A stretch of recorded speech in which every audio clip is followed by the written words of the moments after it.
Alright, hey, welcome everyone to Condor Online.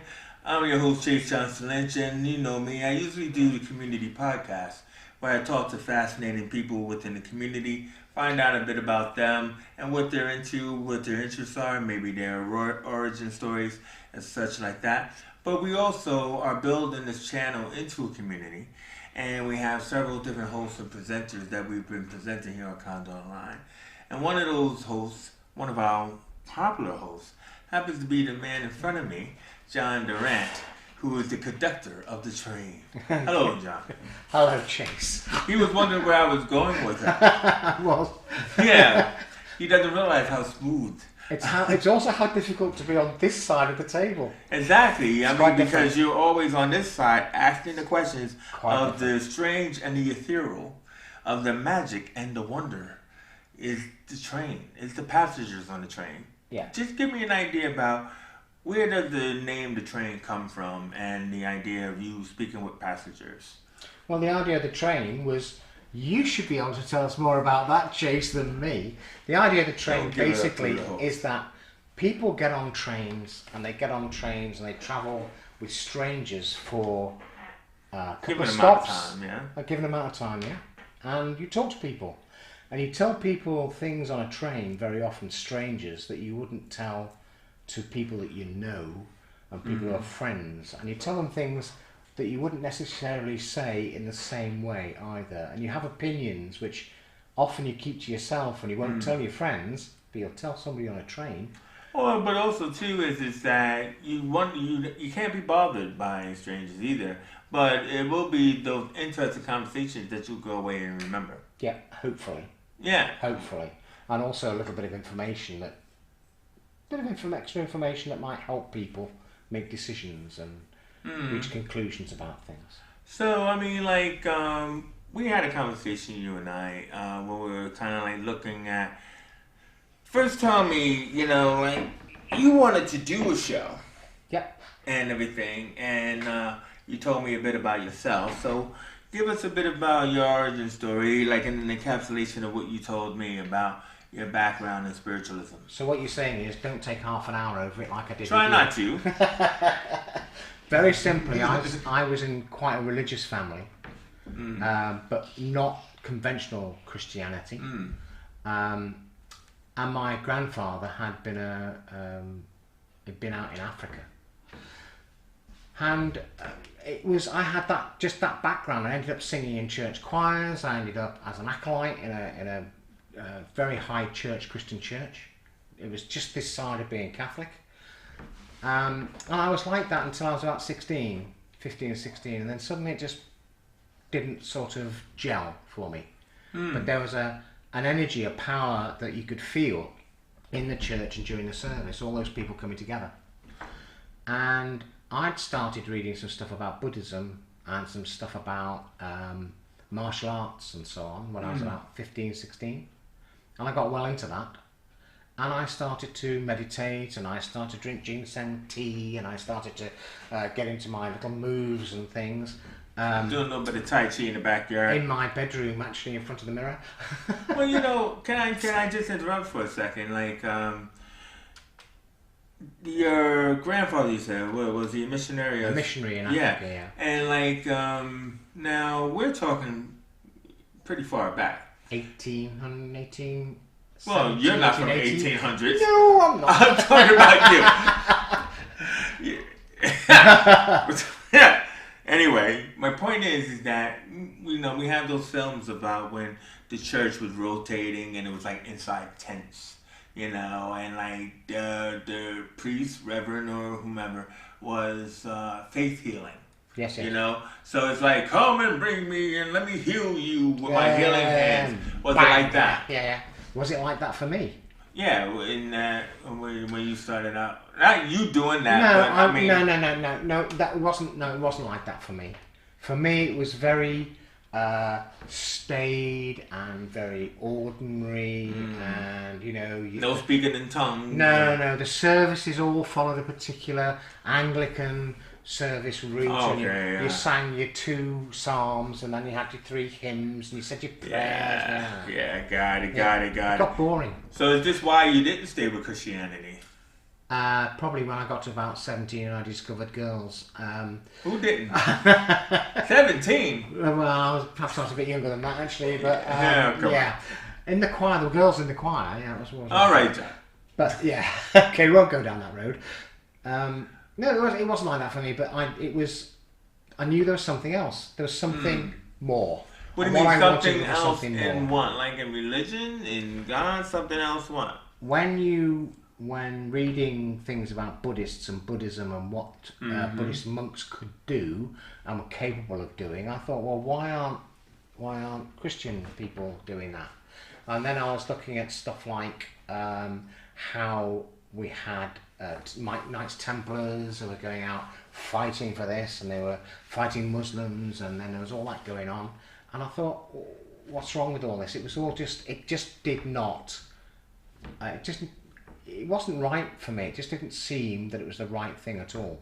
You think the priest wasn't enough of a superhero? No, he wasn't. Like he wasn't. He didn't wear his underpants on the outside of his trousers for a start. Sounds like it. But my home life was. I'm not saying that the family weren't racist, but. I love that. Yeah, we're not racist, but talking to a black man, my friend. Exactly. What I was going to say to you was that they were. What I was going to say to you was, but they were. My mother was incredibly middle class, and so it didn't matter what colour you were. If you weren't of her class, that was. Aren't they you were beneath her. Yeah, aren't they lovely people? And that didn't work out right for me either. So yeah. I wanted something else. So were you like, well, because when we move on, were you like, what did it call that? Like, were you in the family trained or guided towards becoming a priest? No. It wasn't. They wanted me to. No, it wasn't a matter of going to be a priest, but it was a matter of nice to go to church every Sunday. Okay. And what happened was, I moved up to Newcastle on Tyne. Oh yeah. And my wife walked out on me. And a friend of mine said, you need to go and see this guy.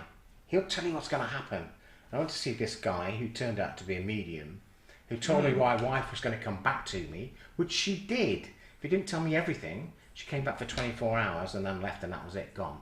Wow. So he was right. You got your money. He was right in one point. But she came back, but she's going to leave again. But he interested me. And he showed me something different. And when I came back to Chester, I went to Chester Spiritualist Church, and I met Joan Smith, who was there, who was a medium there, who ran an open circle there. And I sat in an open circle. And I sat in that open circle and subsequent circles with Joan Smith for about 15 years. 15 years? Yeah. Without being able to do what you first went there to do? It was just like learning. Well, after the first year, John. No, I think it was just about learning. Wow. Okay, because like when you described the story to me about this waiting bit, right? It sounded to me, because especially since you share your fascination with Shaolin monks, it sounded like, that show Kung Fu, with David Carradine, where it's kind of like, no, not you, stay outside, in the rain, no food, ooh, he has stamina, him, And he can pick up a red hot... Yeah, he can pick up the side of a red hot pot. Now, do you think, was a test? Do you think that you were being tested as other people were being tested? Right. When I say sat in circles, when you sit in a circle, it's not just like... You don't just sit there and do nothing. Obviously not, but I meant you didn't do what you wanted to do. I didn't know what I wanted to do. Okay, that's fair. But Joan then started to take me to services where she was being the medium and I was being the driver. And I would...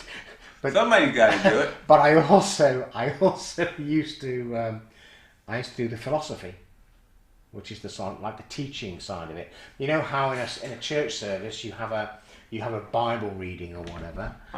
Then in a formal spiritualist service they have something similar, and rather than a sermon they'll have a philosophy. They'll call it philosophy, which is where supposedly inspired by a spirit guide, you will talk about something for a while, which some people will just be bored to tears, and other people will have a bit of a laugh, and sometimes it's really good. Unlike most sermons, sometimes it's really good, and sometimes it's not so really good. Wow. So, was it ever good in the circle for you? We had some really, really interesting experiences. We had one circle, which was a closed group, which sat for about a year into when we were sitting.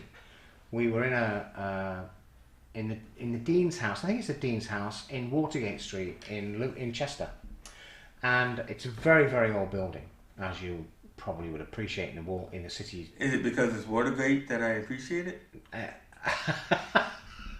I know I was American. Don't go there. Don't go there. I wasn't trying to. I was wondering where you were going. So we were in there, and there was a club in the same street, just a couple of doors down, in a cellar.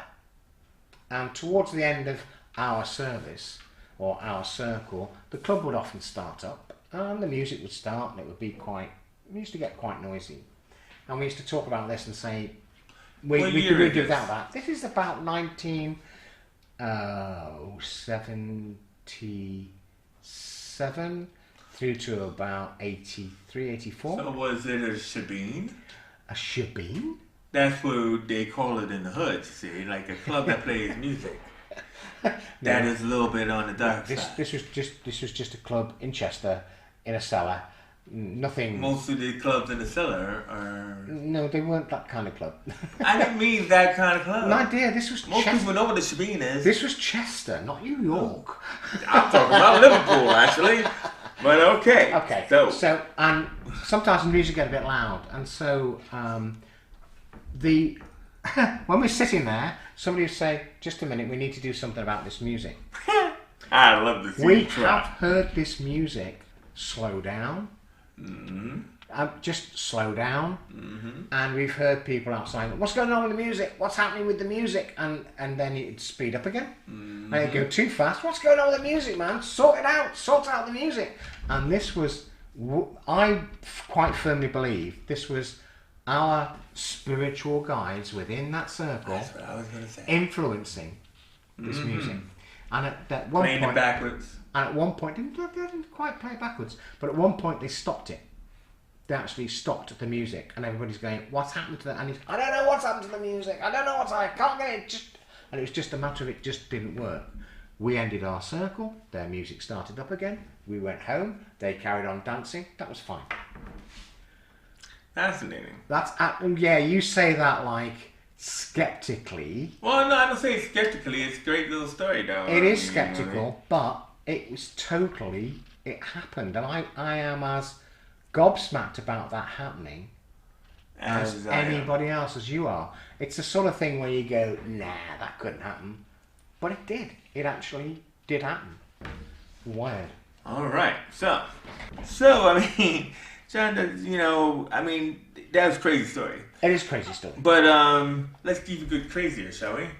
Because when we first came up with the idea of this show, The Train, it wasn't actually originally going to go down this route of spiritualists and healing and. It was going to be things mystical, things mystical, and things scientific. Exactly. Thank you, John. That sounds like a great tagline. Whatever happened to that one? But so it began. Actually, the first episode, it began with this question that you have down here, which is like, do you believe in God? And then it moved to about believing in the afterlife and stuff. So, beginning with that, what did you think, or what did you hope to create? Why don't you just ask a big question? Well, it's written down here, so and you wrote it. So the thing is that is there a God? Where this Please has don't gone, tell me it's a black woman. Yeah. Where this has gone, in actual fact, the sort of information that's coming out from people we've had on the train, it's moving. Energy seems to be the thing that's coming out from everybody. Everybody talks about energy. They talk about essential energy. They talk about universal energy. Auras. They talk about auras. They talk about your spiritual energy. They talk about your healing energy. They talk about the way you feel, the energy you're giving off today. They talk about so many energy and healing energy. Healing energy is Reiki. Healing energy as spiritual healing. It's psychic, all about energy. It's psychic, it's scientific, and it's spiritual. Yep, it is. So is that God?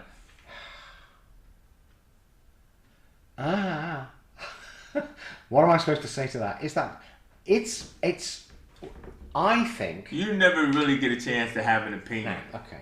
My opinion is, take it or leave it, whether you like it or not.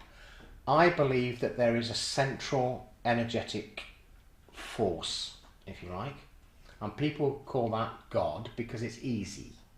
That's right. It could be that this is the universal energy, which again is easy.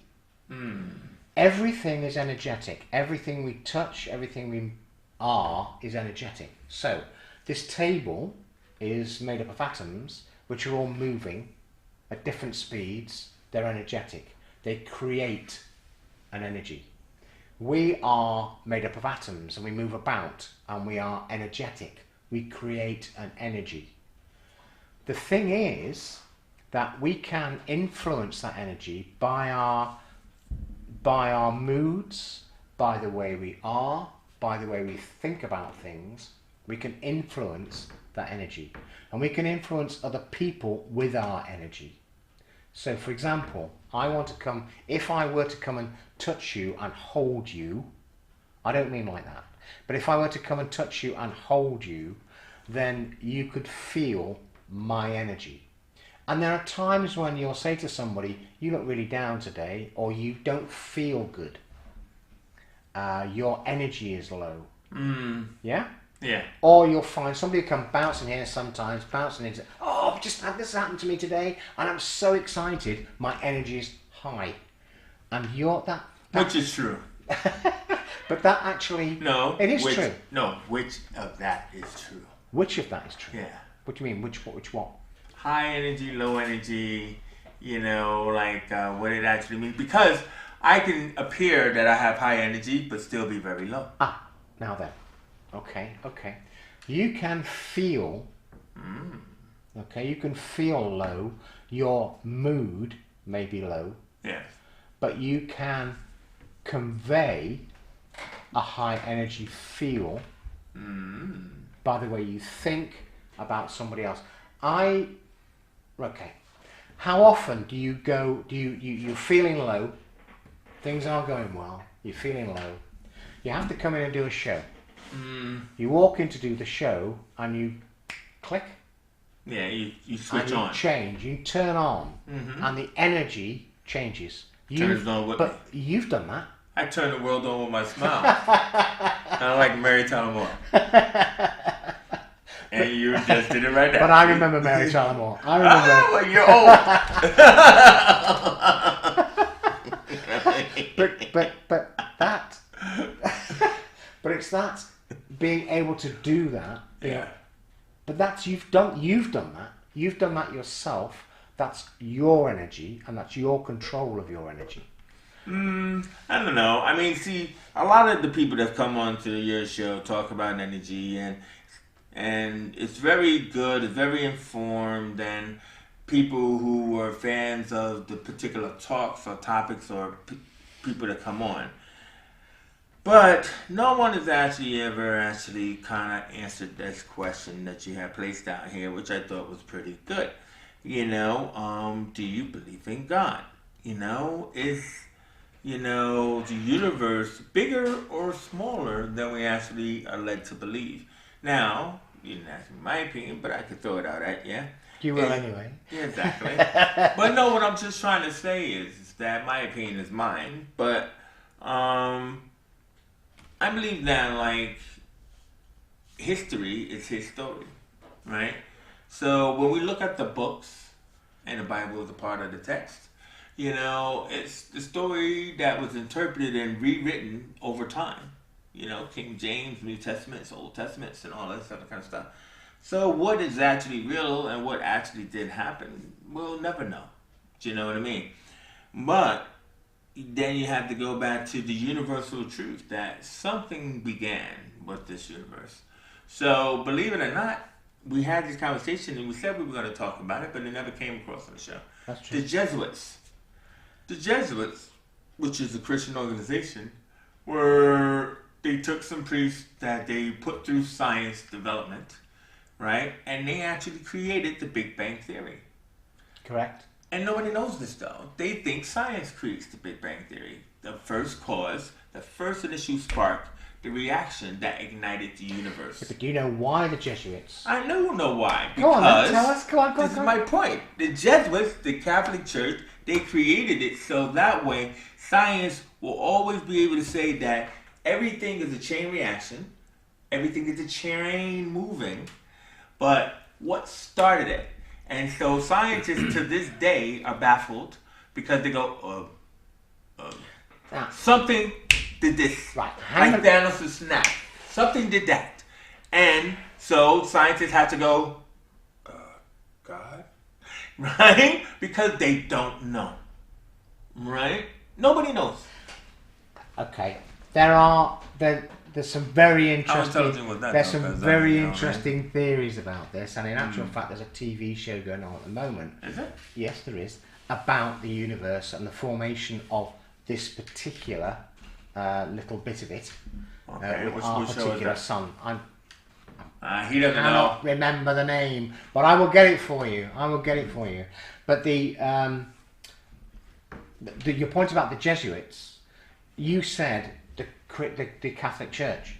Now the Jesuits are part of the Catholic Church, but they are a part, and in actual fact, the Catholic Church as such doesn't condone the teaching of the Big Bang Theory. So in actual fact, although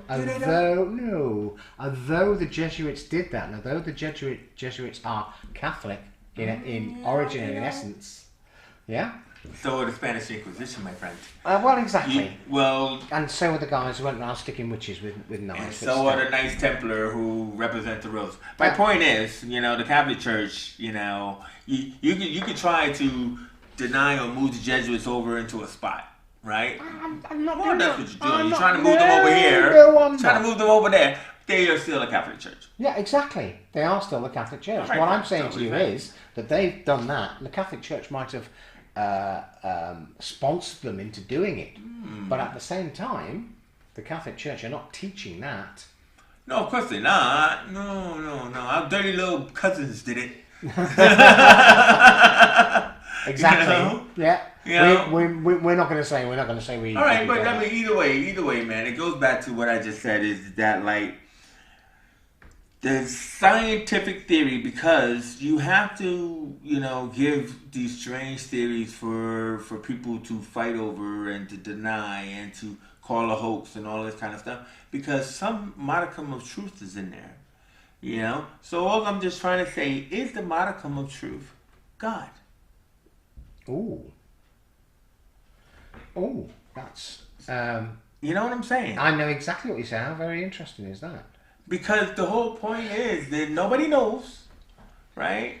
Maybe the Vatican papers under the so-called right, knows, or the library in Peru, maybe that ancient library in the caves know, right? Or the Dead Sea Scrolls, maybe they know. Maybe they know, yeah. Or the 13 apostles, yeah. So whatever. Don't get me started. I missed that show. Now, the thing is that actually that's really interesting because if you say is there are essences of truth.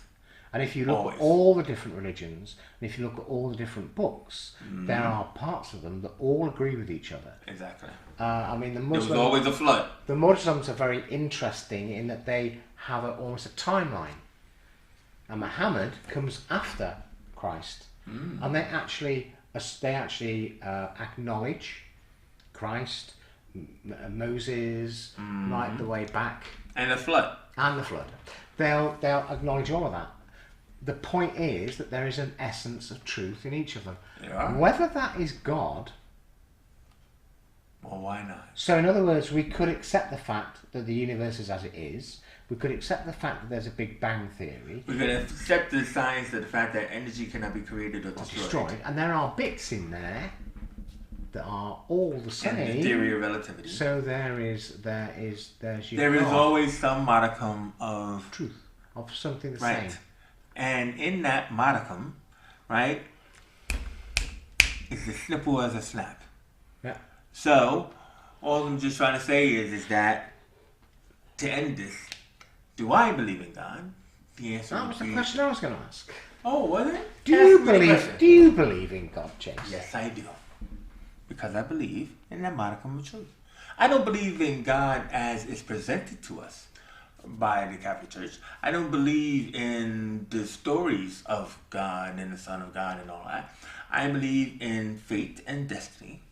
Things happening for a reason. What has happened will happen. And I believe in the truth that there was an overall guiding force in the creation of things and the shape of the universe. What that is, you decide. That takes on a bit of thought. I love that because However, I have made John, you know what? I have made John Durrant speechless, and just in time as the train has come into the station. Already, so I don't get my chance to have a go back. Chase, thank you for that. John, no, it's been a pleasure to get to know you a little bit more. And I mean, like, obviously, your opinion does matter about this. If you do indeed have a statement you want to rebut. No, I don't. Because There we go. I That's believe right. that every man should have their own belief. And and it should be respected. And I appreciate that because that's not what this show does. And what I find John fascinating about is that he's able to talk to all models of people with, I forgot what that word that you use when you talk to Denise Oliver, that have different perspectives. Different perspective, yeah. Yeah, and everything like that. And so John is fair, honest, and well entertaining, which is why it's one of the greatest shows that have been created here on Condor Online. Please watch The Train. It shall return this week. Lorena Granada? Well, we've got Lorena and we've got Clarissa. Mm-hmm. Yeah, it's going to be interesting. Clarissa explains it all. But like,